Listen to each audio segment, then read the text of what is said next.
একটাই মোমবাতি, তুমি তাকে কেন দুদিকে জ্বেলেছ?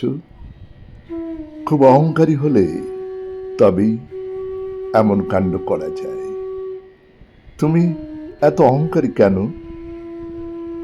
চোখে চোখ রাখতে গেলে অন্যদিকে চেয়ে থাকো, হাতে হাত রাখলে ঠেলে দাও। হাতের আমলকি মালা হঠাৎ টান মেরে তুমি ফেলে দাও, অথচ তারপরে এত শান্তস্বরে কথা বলো, যেন কিছুই হয়নি, যেন যা কিছু যেমন ছিল ঠিক তেমনই আছে।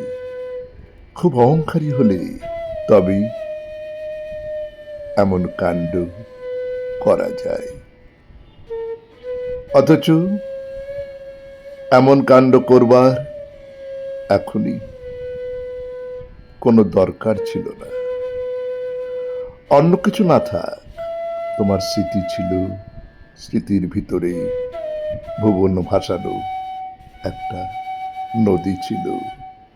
তুমি নদীর ভিতরে ফের ডুবে গিয়ে কয়েকটা বছর অনায়াসে কাটাতে পারতে, কিন্তু কাটালে না।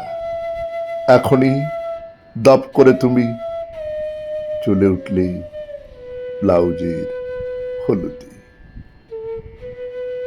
খুব অহংকারী হলে তবেই এমন কাণ্ড করা যায়।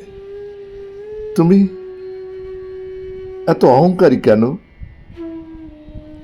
একটি মোমবাতি, তবু অহংকারে তাকে তুমি দুদিকে জ্বেলেছ। নমস্কার, শুনলেন কবিতা একটাই মোমবাতি, কলমে নীরেন্দ্রনাথ চক্রবর্তী, উচ্চারণে আমি সুরজিৎ দাস, বাঁশিতে ধ্রুব ভর।